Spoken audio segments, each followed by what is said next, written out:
અને હવે આગળ વાત કરીએ તો ગુજરાત એસટી બસના ભાડામાં 10% વધારો થયો છે। આજથી એસટી બસમાં નવા ભાડાની અમલવારી શરૂ થઈ જશે।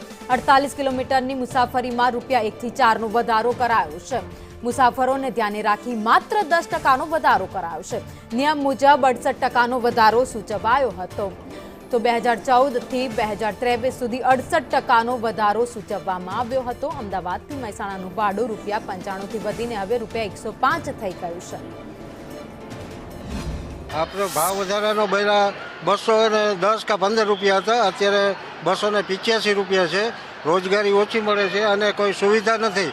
અહીંયા બેસવાનો નીચે બેસવું પડે, કોઈને પગનો દર્દ હોય, કોઈ હાથ હોય, કોઈને બસ બેસવાની સુવિધા નથી। ભાવ વધારો કર્યો છે એટલે અમને થોડીક તકલીફ પડે, એટલે અમે પછી આ બેસવાની સગવડ નહીં, પછી છેલ્લા ઉચકવા, પાવમાં દર્દ હોય, બધું જોવું પડે ને મારે।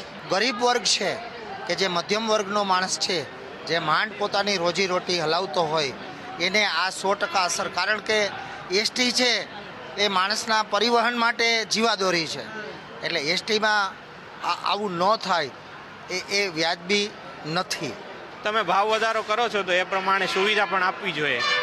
હા, પંખા પ્લસમાં અહીંયા કોઈ પંખા બી નથી। હવે જો ગરમીની સિઝન શરૂ થઈ રહી છે, આપણને બધાને ખબર છે કે તાપમાન આપણે 45-46 ડિગ્રીએ જતું હોય છે, તો લોકો કઈ રીતે સહન કરશે આવી રીતે? તો આ પછી તમે પંખા લગાવો, પછી રાત્રે હોય તો લાઇટ લગાવો।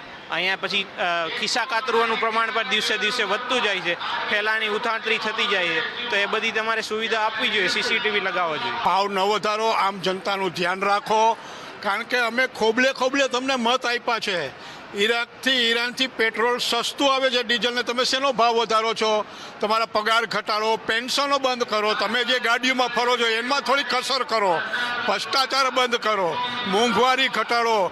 દિલ્હીમાં રેવડીઓ તમે આપી છે ને, રેવડીઓ આપી ભાઈ, અહીંયા ગુજરાતમાં કાંઈ નહીં। ત્યાં સિટી બસ મફત હાલે છે, દવાખાના મફત હાલે છે, અહીંયા કાંઈ નહીં।